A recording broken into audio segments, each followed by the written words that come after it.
ദൈവത്തിന്റെ അതിപരിശുദ്ധമായ നാമം വാഴ്ത്തപ്പെടുമാറാകട്ടെ. ഇന്ന് ഈ മീറ്റിംഗിൽ കടന്നു വരുവാനും നിങ്ങളോടൊപ്പം കർത്താവിനെ സ്തുതിപ്പാനും ആരാധിപ്പാനും കർത്താവ് അടിയന്റെ ജീവിതത്തിലും ഒരുക്കി തന്ന ദൈവകൃപയെ ഓർത്ത് ഞാൻ ദൈവത്തെ സ്തുതിക്കുന്നു. യഹോവയാൽ സംഭവിച്ചു, നമ്മുടെ ദൃഷ്ടിയിൽ ആശ്ചര്യം എന്ന് മാത്രമേ എനിക്ക് പറയുവാനുള്ളൂ. ഇത് ദൈവത്താൽ സംഭവിച്ചു. ഹല്ലേലൂയ. പ്രതീക്ഷയോടുകൂടെ നിങ്ങൾ ദൈവസന്നിധിയിലായിരിക്കാം. അതിനാധാരമായി നമ്മൾക്ക് നമ്മുടെ കുറിവാക്യത്തിലേക്ക് തന്നെ കടന്നു വരിക. റോമാലേഖനം 12-ാം അധ്യായം അതിന്റെ 2-ാമത്തെ വാക്യം അതിലിങ്ങനെയാണ് പറയുന്നത്: ഈ ലോകത്തിന് അനുരൂപരാകാതെ നന്മയും പ്രസാദവും പൂർണ്ണതയുമുള്ള ദൈവഹിതം ഇന്നതെന്ന് തിരിച്ചറിയേണ്ടതിന് മനസ്സ് പുതുക്കി രൂപാന്തരപ്പെടുവിൻ. നമുക്ക് സുപരിചിതമായ ഈ വചനം പരിശുദ്ധാത്മാവിന്റെ സന്നിധിയിൽ ഞാൻ പ്രാർത്ഥിച്ചപ്പോൾ എനിക്ക് ദൈവം നൽകി തന്ന ആലോചന ഞാൻ നിങ്ങളുമായിട്ട് ഷെയർ ചെയ്യുകയാണ്. ഈ വചനത്തെ ഞാൻ 3 അതിനെ തിരിക്കുകയാണ്. അതിൽ ആദ്യം പറയുന്നു, ഈ ലോകത്തിന് നിങ്ങൾ അനുരൂപരാകരുത്. രണ്ടാമത് പറയുന്നു, പൂർണ്ണതയുള്ള ദൈവഹിതം എന്നെന്ന് തിരിച്ചറിയണം. 3, മനസ്സ് പുതുക്കണം. ഹല്ലേലൂയ. ഈ 3 കാര്യങ്ങളിൽ പരിശുദ്ധാത്മാവ് എന്നെ പഠിപ്പിച്ചതും നിങ്ങളോട് ഷെയർ ചെയ്യാൻ തന്ന ആലോചനയിലേക്ക് ഞാൻ കടക്കുകയാണ്. അതിൽ ആരംഭത്തിൽ ഇങ്ങനെ പറയുന്നു, ഈ ലോകത്തിന് നിങ്ങൾ അനുരൂപരാകരുത്. ഹല്ലേലൂയ. ഇത് ആരോടാ പറയുന്നത്? പൗലോസ്: സഹോദരന്മാരെ, ഞാൻ ദൈവത്തിന്റെ മനസ്സലിവ് ഓർപ്പിച്ച് നിങ്ങളെ പ്രബോധിപ്പിക്കുന്നത്. ഇത് ദൈവസഭയോടുള്ള ദൂതാണ്. നമ്മൾ ഓർക്കും, ദൈവസഭയായി ഞങ്ങൾ ലോകം വിട്ടല്ലേ ഇതിലേക്ക് ഇറങ്ങി തിരിച്ചത്, പിന്നെയും എന്തിനാ ഞങ്ങളോട് പറയുന്നത് ലോകത്തിന് അനുരൂപരാകരുതെന്ന്? പൗലോസ് അതിനൊരു ഉത്തരം പറയുന്നുണ്ട്. കാരണം ദൈവത്തിന്റെ മനസ്സലിവ് ഓർപ്പിച്ച് ഞാൻ നിങ്ങളെ ഓർപ്പിക്കുന്ന ഒരു കാര്യം, ഈ ലോകത്തിലാണ് നിങ്ങൾ ആയിരിക്കുന്നത്. ഈ ലോകം വിട്ടൊരു ജീവിതം നമുക്കായിട്ടില്ല. നമുക്ക് ലോകത്തിൽ ജീവിക്കണം. എന്നാൽ ഈ ലോക ജീവിതത്തിലായിരിക്കുമ്പോൾ അറിയാതെ പലപ്പോഴും ലോകമകത്ത് കയറാനുള്ള അവസരങ്ങൾ പലപ്പോഴും ഉണ്ടാകാറുണ്ട്. അതുകൊണ്ടാണ് പൗലോസ് സ്നേഹത്തിൽ പറയുക, സഹോദരന്മാരെ, ദൈവത്തിന്റെ മനസ്സിൽ ഓർപ്പിച്ച് ഞാൻ നിങ്ങളോട് പറയുകയാ, നിങ്ങൾ ബുദ്ധിയുള്ള ആരാധനയായി നിങ്ങളുടെ ശരീരങ്ങളെ എന്ത് ചെയ്യണം? ദൈവത്തിന് പ്രസാദമുള്ള യാഗമായി സമർപ്പിക്കുക. എന്നിട്ട് പറയുക, ഈ ലോകത്തിൽ നിങ്ങൾ അനുരൂപരാകരുത്. അനുരൂപരായി പോയാൽ അത് ലോകമകത്ത് കയറുന്നത് ഈ ശരീരത്തിൽ കൂടെയാണ്. ഹല്ലേലൂയ. കണ്ണ് ഏറ്റവും വലിയൊരു വാതിലാണ്. ഇന്ന് നമ്മൾ എത്തി നിൽക്കുന്ന ഈ കാലഘട്ടത്തിൽ കണ്ണിനകത്തൂടെയാണ് ഏറ്റവും കൂടുതൽ ലോകം നമ്മളിൽ കയറുന്നത്. കൺമോഹം, ജഡമോഹം, ജീവനത്തിന്റെ പ്രതാപം. ഈ ലോകത്തിന് അനുരൂപരാകരുതെന്ന് എന്തുകൊണ്ട് പറഞ്ഞു? കാരണം ഇത് നമ്മുടെ ഹൃദയത്തിലേക്ക് കടന്നിട്ട് മനസ്സ് പുതുക്കാൻ പിന്നെ തോന്നത്തില്ല. അതിനകത്ത് അങ്ങ് കംഫർട്ടബിൾ ആകും, അകത്തേക്ക് കയറുക. ഞാൻ ഈ മനസ്സ് പുതുക്കി രൂപാന്തരപ്പെടുക എന്ന് പറഞ്ഞപ്പോൾ പെട്ടെന്ന് എനിക്ക് ഓർമ്മ വന്ന ഒരു എക്സാമ്പിൾ ഞാൻ നിങ്ങളുമായിട്ട് ഷെയർ ചെയ്യും. നമ്മളെ കൂടുതൽ ആൾക്കാർ അമേരിക്കയിൽ താമസിക്കുന്നത് നിങ്ങൾക്കറിയാം. ഇവിടെ വീടൊക്കെ സെയിലിനിടുമ്പോൾ മിക്കവരും ചെയ്യുന്ന ഒരു കാര്യമുണ്ട്. ഇപ്പോഴത്തെ മോഡേൺ രീതിയിൽ വീടിന്റെ പുറമൊക്കെ ഒന്ന് പെയിന്റ് അടിക്കും. കൂടുതൽ ഇപ്പൊ ഞങ്ങളുടെ ഇവിടെ ഞാൻ കാണുന്ന ഒരു കാര്യം, വൈറ്റ് ആൻഡ് ബ്ലാക്ക് കോമ്പിനേഷനിൽ പുറം നന്നായിട്ട് പെയിന്റ് അടിക്കും. പുറമേ കണ്ടാൽ ഭയങ്കര നല്ല ഭംഗിയാണ്. അപ്പൊ നമ്മൾ ഈ ഭംഗി കണ്ട് വീട് അകത്ത് കയറി കാണുമ്പം അകത്ത് മാറ്റമൊന്നുമില്ല, അകത്തെല്ലാം പഴമയാ. പക്ഷെ പുറമേ നോക്കിയ മോഡേൺ ഹൗസസ് ആണ്. പെട്ടെന്ന് ഞാൻ ഈ വീടിന്റെ ഈ അവസ്ഥ കണ്ടപ്പോൾ ഞാൻ ഓർത്തൊരു കാര്യമുണ്ട്, ദൈവമേ, ഇതുപോലെയാ ഇന്നത്തെ കാലഘട്ടത്തിലെ ദൈവമക്കളും. പുറമേ കാണാൻ എന്ത് ഭംഗിയാണെന്നറിയാമോ? പുറമേ കണ്ടാൽ തനി വിശ്വാസിയാ, എന്നാൽ മനസ്സ് പുതുക്കാൻ പറ്റിയിട്ടില്ല, അകം പുതുക്കം വന്നിട്ടില്ല. പുറമേ നമുക്കെല്ലാം ഉണ്ട്. നമ്മൾ ചർച്ചിൽ പോകുന്നുണ്ട്, ആരാധിക്കുന്നുണ്ട്, പ്രാർത്ഥിക്കുന്നുണ്ട്, എല്ലാത്തിനും നമ്മൾ മുന്നിലായി. എന്നാൽ മനസ്സിനകത്ത് രൂപാന്തരം വന്നിട്ടുണ്ടോ ഇല്ലയോ എന്ന് അടുത്തിടപഴകുമ്പോൾ അറിയാൻ പറ്റും. ഹല്ലേലൂയ. ഞാൻ ഈ വചനത്തെ ആഴമായി പഠിച്ചപ്പോൾ ഞാൻ വേറെ അധ്യായങ്ങളിലൊക്കെ പലതും ഞാൻ ഇങ്ങനെ റെഫർ ചെയ്തു വചനങ്ങൾ. എന്നാൽ പരിശുദ്ധാത്മാവ് എന്നോട് പറഞ്ഞു, റോമാലേഖനം 12-ാം അധ്യായത്തിൽ തന്നെ ഈ മനസ്സ് പുതുക്കി രൂപാന്തരപ്പെട്ടാൽ വരുന്ന മാറ്റങ്ങൾ എന്തെന്ന് ആ അധ്യായത്തിൽ തന്നെ പറയുന്നുണ്ട്. എന്നെ അത് വളരെയധികം ചിന്തിപ്പാനിടയായിട്ടുണ്ട്. കാരണം നമ്മൾ കഴിഞ്ഞ നാളുകളിൽ ഈ മീറ്റിംഗിൽ വന്നപ്പോൾ ഞാനും അറ്റൻഡ് ചെയ്തപ്പോൾ കേട്ടതുണ്ട്, മനസ്സ് എങ്ങനെ പുതുക്കണം, രൂപാന്തരം എങ്ങനെ വരും, ഇതൊക്കെ നമ്മൾ കേട്ടതാ. എന്നാൽ ഈ മനസ്സ് പുതുക്കി രൂപാന്തരം വന്നിട്ടുണ്ടോ ഇല്ലയോ, എന്നിൽ ആ രൂപാന്തരം വന്നിട്ടുണ്ടോ ഇല്ലയോ എന്ന് നമുക്ക് ചെക്ക് ചെയ്യാൻ ഈ റോമാലേഖനം 12-ാം അധ്യായം പഠിച്ചാൽ മതി. ഹല്ലേലൂയ. രൂപാന്തരം വന്ന വ്യക്തിയിൽ അകവും പുറവും വലിയ മാറ്റങ്ങളെ കൊണ്ടുവരാൻ കഴിയും. ഹല്ലേലൂയ. അവിടെ പറയുന്ന ഒരു കാര്യമുണ്ട്, ഈ ലോകത്തിന് അനുരൂപരാകരുതെന്ന് പറയുമ്പോൾ അനുരൂപരായി കഴിഞ്ഞാൽ നമ്മുടെ പേര് മാറുക. ആകുന്നതിന് തൊട്ട് മുമ്പ് ലോകത്തിൽ നിന്ന് നമ്മൾ വിട്ടു, നമ്മൾ കർത്താവിന്റെ മക്കളായി തീർന്നു. പൗലോസ് വിളിക്കുന്ന സഹോദരന്മാരെ എന്നൊക്കെ നമ്മളെ വിളിക്കുന്ന, വിശുദ്ധ സഹോദരന്മാരെ എന്ന് വിളിക്കുന്ന. അറിയാതെ ലോകമകത്ത് കയറുമ്പോൾ യാക്കോബിന്റെ ലേഖനം 4:4 ഇങ്ങനെ പറയുന്നു, വ്യഭിചാരിണികളായുള്ളവരെ ലോക സ്നേഹം ദൈവത്തോട് ശത്രുത്വം. അപ്പൊ ഇത് ആരോടാ പറയുന്നത്? ഒരിക്കൽ ദൈവത്തിന്റെ വിളി കേട്ട് ഇറങ്ങിത്തിരിച്ച ദൈവസഭയെ അത് വിളിക്കുന്നത്. ഒന്ന് ഓർത്ത് നോക്കിക്കേ. നമ്മൾ ഇന്ന് കാണുന്ന കാലഘട്ടത്തിൽ നമ്മൾ ചുറ്റും തന്നെ നോക്കിക്കും, നമ്മളെ തന്നെ നമുക്കൊന്ന് നോക്കാം. അല്ലെങ്കിൽ ഈ വചനം ധ്യാനിച്ചപ്പോൾ ഞാൻ എന്നെ തന്നെ നോക്കി, കർത്താവേ, എന്റെ ജീവിതത്തിൽ എന്റെ മനസ്സിനകത്ത് പുതുക്കം വരുത്തേണ്ട മേഖലകൾ എവിടെയൊക്കെയാണ്? നമ്മളൊക്കെ ചില സമയത്ത് നമ്മുടെ വീട്ടിലെ ചില മുറികളൊക്കെ നമ്മളൊന്ന് റിനോവേറ്റ് ചെയ്തെന്നിരിക്കും, അല്ലെ? കാരണം എപ്പോഴും ഒരേ അവസ്ഥയാണ്. 50 ഒരേ മുറിയിൽ. അപ്പൊ അവർക്ക് ഒന്ന് മാറ്റിയേക്ക്. എന്തോ ചെയ്യുന്നത്? പെയിന്റ് അടിക്കാന്ന് പറയും. പെയിന്റ് അടിച്ചാൽ അകത്തുള്ള ഫർണിച്ചർ ഒന്നും ആരും മാറ്റത്തില്ല. മനസ്സിലാവുന്നുണ്ടോ? പക്ഷെ ചിലരുണ്ട് ഫുൾ അകം പുറം മൊത്തം അങ്ങ് റെനോവേറ്റ് ചെയ്യും. അപ്പൊ ഒരു പുതിയ വീടാ, പഴയ സ്ഥാനത്ത് തന്നെ, പക്ഷെ പുതിയൊരു വീട്, അകവും പുറവും എല്ലാം ഒരു പുതുക്കമുണ്ട്. ഹല്ലേലൂയ. ഇതാണ് ഞാൻ പറയും, നമ്മുടെ ഹൃദയത്തിനകത്തൊരു പുതുക്കം ഈ ദിവസങ്ങളിൽ വരണം. കാരണം നമ്മൾ അനേക നാളുകളായി ഒരേ റൂട്ടീനിൽ ഇങ്ങനെ പോകുന്നത് കൊണ്ട് ക്രിസ്തീയ ജീവിതത്തിലും ആ റൂട്ടീൻ നമ്മൾ പ്രാക്ടീസ് ചെയ്യുക. രാവിലെ എഴുന്നേൽക്കുന്നു, ബൈബിൾ വായിക്കുന്നു, പ്രാർത്ഥിക്കുന്നു. ചെയ്തോ എന്ന് ചോദിച്ചാൽ ചെയ്തു, മനസ്സിനൊരു സന്തോഷം, ചെയ്തു. എന്നാൽ ഇത് മാറ്റം വരുത്തുന്നുണ്ടോ? ഇത് ചെയ്തത് കൊണ്ട് എന്തെങ്കിലും മാറ്റം വരുന്നുണ്ട്? ഇന്ന് രാവിലെ നമ്മൾ വചനം വായിച്ചല്ലോ, നിങ്ങളൊക്കെ എഴുന്നേറ്റപ്പോൾ. ഇന്ന് വായിച്ച് രാവിലെ നിങ്ങൾ ധ്യാനിച്ച വചനപ്രകാരമാണോ ഇന്ന് പകൽ നിങ്ങൾ ജീവിച്ചത്? എന്തെങ്കിലും ഒരു മാറ്റവും? ഇന്ന് രാവിലെ പരിശുദ്ധാത്മാവ് എനിക്ക് ബോധം വന്നു, ഇന്ന് എന്നോട് പരിശുദ്ധാത്മാവ് എന്നോട് സംസാരിച്ചു, ഇന്ന് രാവിലെ വചനം വായിച്ചപ്പോൾ ഇന്ന വചനം എന്നോട് ഇടപെട്ടു, അയ്യോ ഇന്നത്തെ എന്റെ സംസാരം അല്ലെങ്കിൽ ഇന്നത്തെ എന്റെ ജീവിതത്തിന്റെ ശൈലി ഒന്ന് മാറ്റണം, എനിക്ക് അതിനകത്തൊരു രൂപാന്തരം ആവശ്യമാണ്. നമ്മളിൽ എത്ര പേര് അത് ചിന്തിക്കുന്നുണ്ട്? ആകയാൽ ഇന്ന് ഞാൻ ഈ വചനം പറയുമ്പോൾ അവിടെയാണ് നമ്മുടെ ആദ്യത്തെ മാറ്റം. ഈ ലോക സ്നേഹം കടക്കുന്നത് എങ്ങനെയാണ്? അവിടെ പറഞ്ഞ ലസ്റ്റ് ഓഫ് ഐസ്, കൺമോഹം. പിന്നെ നമ്മുടെ അത് ജഡത്തിന്റെ മോഹമായി മാറുകയാണ്. നമ്മൾ പലതും കണ്ട് ഇതകത്തേക്ക് കയറുക, ഇത് പിന്നെ നമ്മുടെ ഹൃദയത്തിനകത്ത് സ്ഥാനം പിടിക്കുക. നമ്മൾ ഓർക്കും ഞാനൊന്ന് കണ്ടതല്ലേ ഉള്ളൂ, അത് കുഴപ്പമില്ലെന്ന് ചിന്തിക്കുന്നു. എന്നാൽ കണ്ടത് കുഴപ്പമാണ്. കാരണം എന്താന്ന് ഞാൻ പറയാം. ഈ കണ്ടത് നമ്മുടെ ബ്രെയിനിനകത്ത് സബ് കോൺഷ്യസ് മൈൻഡിൽ ഇത് ഡൗൺലോഡഡ് ആയി കിടക്കുകയാണ്. പ്രാർത്ഥിക്കാൻ അങ്ങോട്ട് ഇരിക്കുമ്പോൾ ഇതിങ്ങനെ റിവൈൻഡ് ചെയ്ത് വരും. എത്ര പേർക്ക് അത് എക്സ്പീരിയൻസ് ഉണ്ട്? കണ്ട ഒരു വീഡിയോ ആയിരിക്കാം, അല്ലെ കണ്ട ഒരു പിക്ചർ ആയിരിക്കാം, എന്തെങ്കിലും ഒക്കെ കണ്ട് പ്രാർത്ഥിക്കാൻ ഇരിക്കുമ്പോൾ ഇതിങ്ങനെ റിവൈൻഡ് ചെയ്ത് വരും. പ്രാർത്ഥിക്കുമ്പോൾ മാത്രമേ ഇത് പുറത്തു വരത്തുള്ളൂ. കാരണം ഇതാണ് നമുക്കെതിരെ ശത്രു ഉപയോഗിക്കുന്ന ആയുധം. ഹല്ലേലൂയ. പിന്നെ ജീവനത്തിന്റെ പ്രതാപവും അല്ലെങ്കിൽ ഇങ്ങനത്തെ കാര്യങ്ങളെല്ലാം നമ്മുടെ ജീവിതത്തെ ലോകത്തിലേക്ക് പതുക്കെ കൊണ്ടുപോവാ. എന്നാൽ ഒരു ദൈവ പൈതൽ ഓരോ ദിവസവും മനസ്സ് പുതുക്കിയില്ലെങ്കിൽ സംഭവിക്കുന്ന ട്രാക്കിൽ പോവാന്ന് തോന്നും. കാരണം ചർച്ചിൽ പോകുന്നുണ്ടല്ലോ, ബൈബിള് വായിക്കുന്നുണ്ടല്ലോ, തോന്നും. പക്ഷെ ആക്ച്വലി ട്രാക്കി വിട്ടാ പോകുന്നത്. ആകയാൽ ഇന്ന് രാത്രി പരിശുദ്ധാത്മാ പറയാ, ലോകമകത്ത് കയറിയിട്ടുണ്ടോ ഇല്ലയോ, നമ്മളെ തന്നെ ഒന്ന് ശോധന ചെയ്യാം. ലോകമകത്ത് വന്നു പോയിട്ടുണ്ടെങ്കിൽ ആ ഏരിയ ഒന്ന് ക്ലീൻ ചെയ്യേണ്ടത് ആവശ്യമാണ്. ശരിക്കും ക്ലീനിങ് ആവശ്യമായ ഏരിയയിൽ. അല്ലെങ്കിൽ അടുത്തത് പറയുന്നത് ഇങ്ങനെയാണ് പറഞ്ഞത്, understand the perfect will of God. അല്ലെങ്കിൽ ദൈവത്തിന്റെ പൂർണ്ണ ഹിതം എന്തെന്ന് തിരിച്ചറിയണം. ഞാൻ കഴിഞ്ഞ ദിവസം ഈ ഹിതത്തെ കുറിച്ച് പഠിച്ചപ്പോൾ പല രീതിയിലുള്ള ഹിതമുണ്ട്. ഒന്ന് നല്ല ഹിതം, നമ്മൾ പലപ്പോഴും പറയാം ദൈവത്തിന്റെ ഹിതം തോന്നി, ദൈവത്തിന്റെ ഹിതത്തെ കുറിച്ച് തന്നെ പറയാം, നല്ലതെന്ന് തോന്നി, ഗുഡ് വിൽ. ചിലപ്പോൾ പ്ലീസിങ് വില്ലെന്ന് തോന്നും, ദൈവത്തിന്റെ പ്രസാദമുള്ളത്, അല്ലെ?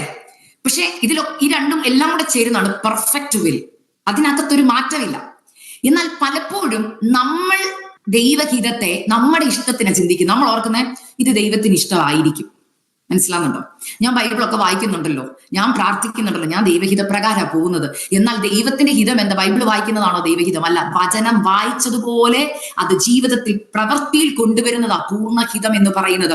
ആകയാൽ ഇന്ന് രാത്രി പരിശുദ്ധാത്മാ പറയുക, പൂർണ്ണഹിതമാ ദൈവം നമ്മളെ കുറിച്ച് ആഗ്രഹിക്കുന്നത്. നമ്മൾ ദൈവത്തിന്റെ ഹിതത്തെ നമ്മുടെ ഇഷ്ടപ്രകാരം കൊണ്ടുവരരുത്. മനസ്സിലാവുന്നുണ്ടോ? ഇന്നത്തെ തലമുറയിൽ നമ്മൾ അത് കൂടുതൽ കാണുന്നുണ്ട്. ബൈബിളിലെ വചനങ്ങളെ അല്ലെങ്കിൽ ദൈവം തന്നിരിക്കുന്ന പ്രമാണത്തെ മനുഷ്യന്റെ ഹിതപ്രകാരം അതിനെ മാറ്റം വരുത്തിക്കൊണ്ടിരിക്കുക. അതൊന്നും കുഴപ്പമില്ലെന്നേ, അതൊന്നും സാരമില്ലെന്നേ. സാരമുണ്ട് ദൈവവൈതലേ. പൂർണ്ണഹിതം ദൈവം ഒരിക്കലും മാറ്റത്തില്ല. ദൈവത്തിന്റെ പൂർണ്ണഹിതം അത് പെർഫെക്റ്റ് വില്ല. അതിനൊരിക്കലും ദൈവം മാറ്റാൻ ഇടം തരത്തില്ല. അവിടെ ഇങ്ങനെ പറഞ്ഞാൽ, ഞാൻ വായിച്ച ഒരു വേർഷനിൽ എനിക്ക് ഏറ്റവും ഇഷ്ടപ്പെട്ടു, let our way of thinking be change. നമ്മുടെ ചിന്താഗതി ഒന്ന് മാറട്ടെ. നമ്മുടെ ചിന്താഗതി, നമ്മൾ പഴയ കാലത്തിൽ ഇറങ്ങിയ അമ്മച്ചിമാരോട് സംസാരിക്കുന്നതും ഇന്നത്തെ തലമുറയോട് സംസാരിക്കുന്നതും തമ്മിൽ നമുക്കറിയാം, വേ ഓഫ് തിങ്കിങ് ഒത്തിരി മാറി. ഇന്നത്തെ തലമുറ കുറച്ചും കൂടെ ലിബറലാ. അതൊന്നും സാരമില്ലെന്നേ, കുഴപ്പമില്ലെന്നേ, അതൊന്നും ഒരു പ്രശ്നമുള്ള കാര്യമല്ല എന്നുള്ള ചിന്താഗതി ഇന്നത്തെ തലമുറ വരുമ്പോൾ പഴയ അമ്മച്ചിമാരും വില കൊടുത്ത അമ്മച്ചിമാരും പറയുന്ന ഒരു കാര്യമുണ്ട്, ഇത് തെറ്റാ മക്കളെ, ഇത് ദൈവഹിതമല്ലെന്ന് പറയും. ആകയാൽ ഞാനിത് പറയുന്നത് നമ്മുടെ വേ ഓഫ് തിങ്കിങ് മാറ്റണം. ദൈവ വചനത്തിന് കോംപ്രമൈസ് ഇല്ല, അത് മനസ്സിലാക്കണം. അല്ലെങ്കിൽ ദൈവത്തിന് ഇഷ്ടമല്ലെന്നൊരു കാര്യം പറഞ്ഞിട്ടുണ്ടെങ്കിൽ, അല്ലെങ്കിൽ 500 വർഷത്തിന് മുമ്പും 1000 വർഷത്തിന് മുമ്പും അത് ഇഷ്ടക്കേട് തന്നെയാ. ഈ കാലത്തിലും അത് ഇഷ്ടക്കേട് തന്നെയാ. ദൈവത്തിന്റെ ഇഷ്ടം നിങ്ങളുടെ ശുദ്ധീകരണമാണെങ്കിൽ ശുദ്ധീകരണം വേണ്ട ഏരിയ ശുദ്ധീകരണം പ്രാപിച്ചേ പറ്റൂ. അല്ലെങ്കിൽ അതിനകത്ത് ഒരു കോംപ്രമൈസ് ദൈവം പറയുന്നില്ല. അല്ലെങ്കിൽ അവിടെ പറയുക, and you will agree that what he wants is right. ദൈവത്തിന് വേണ്ടത് എന്തെന്ന് നമ്മൾ ഓട്ടോമാറ്റിക്കലി അഗ്രി ചെയ്യും. ഹല്ലേലൂയ. ഞാൻ പലപ്പോഴും ഈ ദൈവവചനം പറയുമ്പോൾ ഞാൻ എന്റെ അനുഭവങ്ങളിൽ ചിന്തിക്കാറുണ്ട്. പലപ്പോഴും പണ്ടത്തെ കാലത്തൊക്കെ അപ്പച്ചമാര് പറഞ്ഞു കേട്ടിട്ടുണ്ട്, അവർ എന്ത് കാര്യം ചെയ്യുന്നതിന് മുമ്പ് ദൈവഹിതം ചോദിക്കുമായിരുന്നു. ദൈവം ഞാൻ പോണോ? ഇല്ലേ? പൗലോസിന്റെ ശുശ്രൂഷ കാലയളവിൽ നമുക്കത് കാണാൻ കഴിയും. പോണോ? പരിശുദ്ധാത്മാ പോകണ്ടോ എന്ന് പറഞ്ഞപ്പോൾ പോയില്ല, പോകാൻ പറഞ്ഞു, പോയി. ഹല്ലേലൂയ.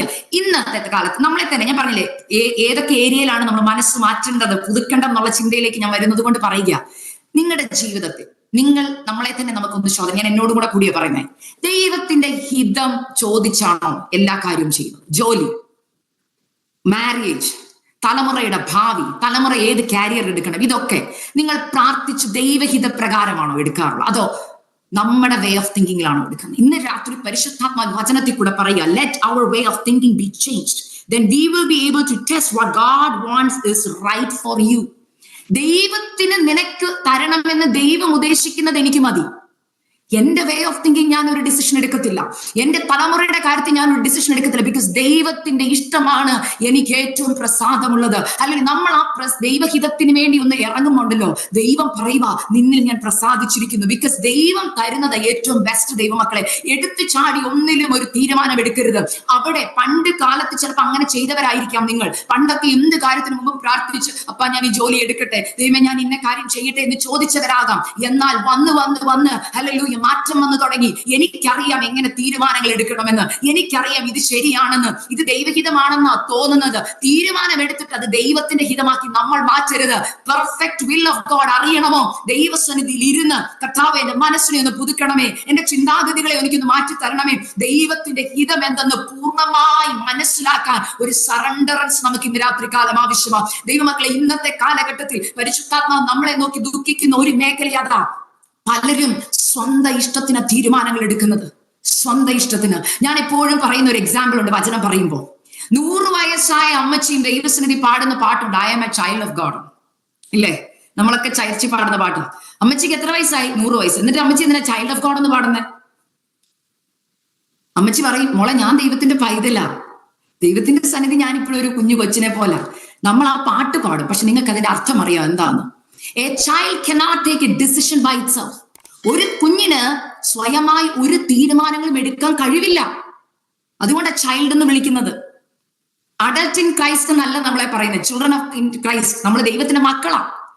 പക്ഷെ നമ്മളുടെ ആത്മീക ഗോളത്തിൽ ഇന്ന് നമ്മളെല്ലാവരും ഭയങ്കര അഡൽട്ടിന്റെ ഒരു തീരുമാനങ്ങളില്ല. നമുക്കറിയാം എന്ത് ചെയ്യണം, ദൈവം ആ വഴിക്ക് വരണം. ഇല്ല ദൈവമക്കളെ, ദൈവം പറയുന്നത്, ദൈവം പറയും, മക്കളെ നിങ്ങൾ ഇന്നും എന്റെ മക്കളാ കേട്ടോ, കൊച്ചു മക്കളാ, അത് കുഞ്ഞു മക്കളാ. You cannot take decision by yourself. ഇന്ന് രാത്രി പരിശുദ്ധാത്മ വ്യക്തമായിട്ട് പറയുക, മനസ്സ് പുതുക്കേണ്ട മേഖല എവിടെയാ? കഴിഞ്ഞ നാളുകളിൽ ഈ ദൈവത്തിന്റെ ആലോചന ചോദിച്ചായിരുന്നു ഓരോ സ്റ്റെപ്പും എടുത്തത്.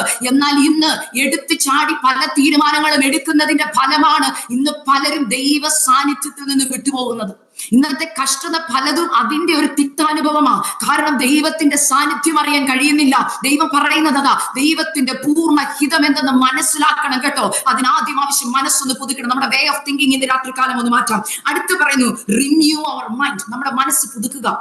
ആ മേഖലയിൽ പരിശുദ്ധാത്മാവിനോട് സംസാരിച്ച് മനസ്സ് പുതുക്കിയാൽ പല മേഖലയിൽ മാറ്റം വരും. ആദ്യം നമ്മുടെ ലൈഫ് സ്റ്റൈൽ മാറാൻ തുടങ്ങും. മനസ്സിലാവുന്നുണ്ടോ? ലൈഫ് സ്റ്റൈൽ മാറും, നമ്മുടെ ബിഹേവിയർ മാറാൻ തുടങ്ങും, നമ്മുടെ ക്യാരക്ടർ മാറാൻ തുടങ്ങും. ഹല്ലേലൂയ. ഞാൻ ഈ വചനം പഠിച്ചപ്പോൾ ഞാൻ ദൈവത്തോട് ചോദിച്ചു, കർത്താവ് ബൈബിളിൽ നിന്ന് ഈ എംപവേർഡ് ടു ട്രാൻസ്ഫോം എന്നുള്ള ആ വാക്യത്തിൽ എനിക്ക് ഒരു ക്യാരക്ടറിനെ പരിശുദ്ധാത്മാവ് എനിക്കൊന്ന് കാണിച്ചു തരണം. കർത്താവ് എന്നെ കൊണ്ടുപോയത് രൂത്തിന്റെ പുസ്തകത്തിലോട്ട്.